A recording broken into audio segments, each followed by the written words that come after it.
So this is the reading for the new moon at the 30th of May, shortly after midnight.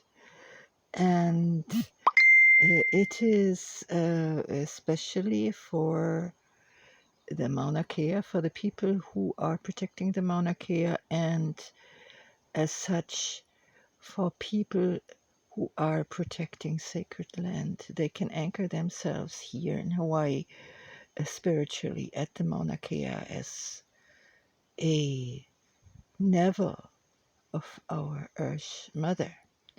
So here we have the conjunction of moon and sun. That's what is the new moon it's all about. At 9 degrees of Gemini. Gemini is the first air sign, and there the air is in service of itself. It's intellectual, yes. It's an intellectual sign. All the air signs are intellectual signs, and it is not only in Gemini, but it is also in the third house, which is equivalent to Gemini. Very interesting. Very interesting. And has one very well connection here by the conjunction of Mars and Jupiter in Aries, who just have been in conjunction just a couple of days before, just before the new moon. They have been all together. Now they are 1 degree apart from each other, but that's still strong enough. And so there we are having support. So what does it mean now for us? What is it? What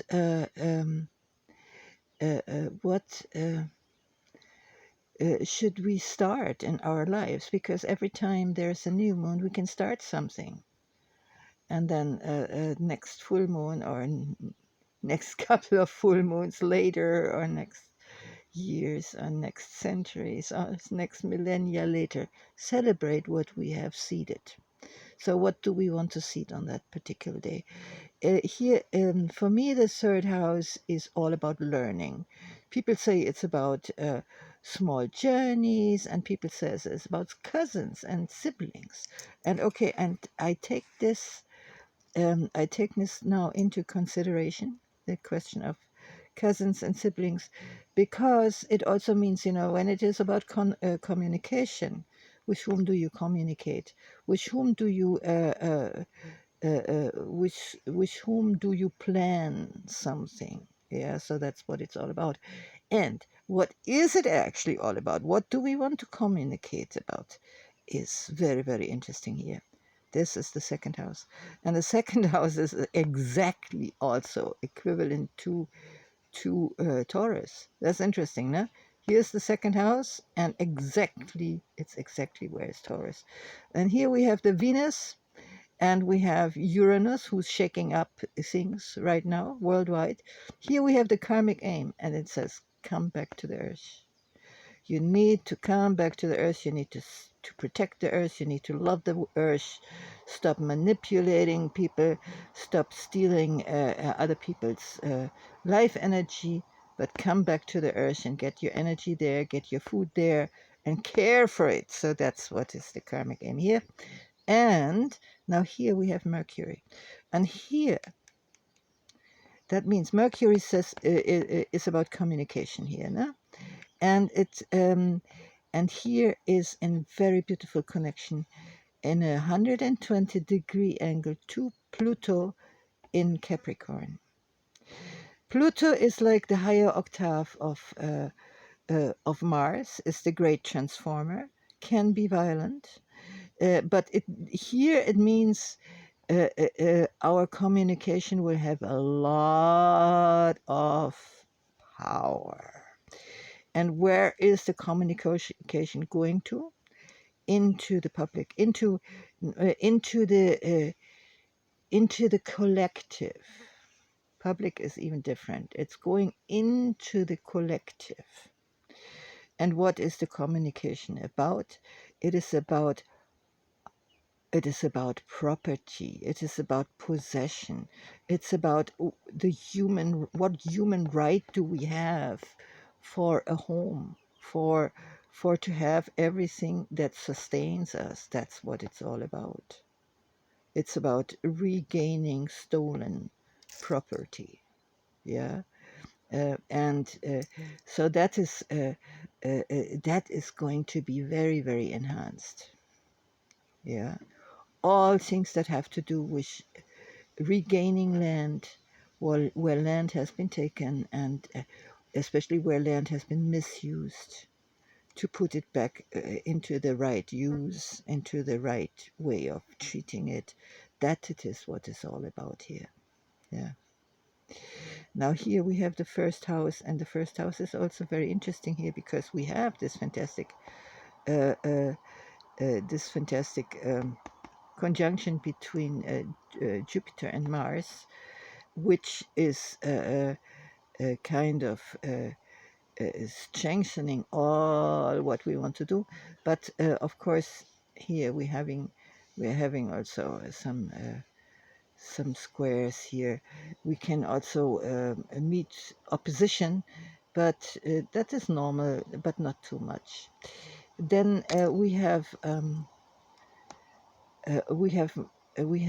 Saturn in the 12th house. Now Saturn is the master of karma, and it is possible that we will be stuttering a little bit. Maybe will be inhibited to talk our talk.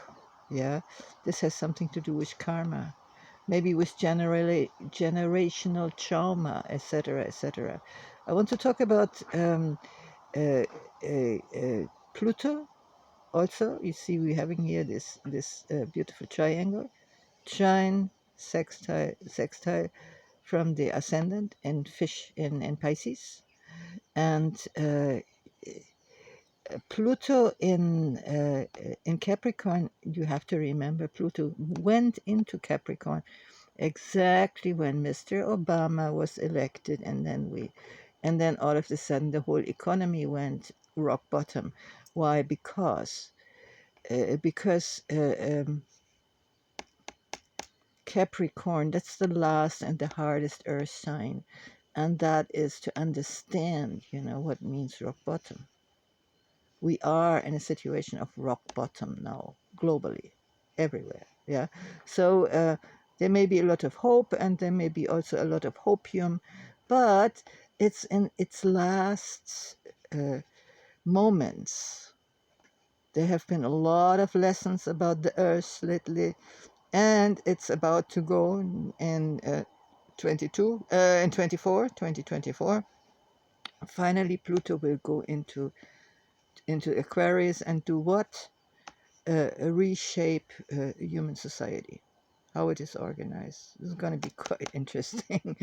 But right now, it's still, what happens with the earth, kind of. You remember how you are training dogs? I never had a dog, I just heard it. That's how you do it. How you train a dog not to pee in the house, that if the little puppy is peeing in the house, you poke the nose of the puppy into its pee. And that's how you teach the puppy not to do that, because it's not pleasant. So this is what's happening with all of us. We are getting our nose poked by fate into our garbage heaps, yeah, that we our landfills worldwide, and this is not pleasant. So now we have to restructure ourselves. We have to restructure society, and the more voluntary we do that, the less it will hurt us. But this is what it's actually really all about: who owns the earth. And I'm about to do another video in my quote-unquote introduction series pretty soon, where it is really about this question: who owns the earth? And then we're coming to the famous how was it called, the sermon of the the sermon of the hill. I don't know. Say the meek will inherit the earth. Yes, yeah. so, so this is what it is basically about. That if it is not that smooth and that easy, the communication about this subject, that means there is karma, and we're all dealing with that. We are cleaning up so much mess. All of us busy in this realm, we all have to clap our shoulders, and instead of saying, "Oh, why is it so hard? Why is it so slow? Why does it look so unsuccessful?" No, no, no, no, no. We are doing a lot. So much for now.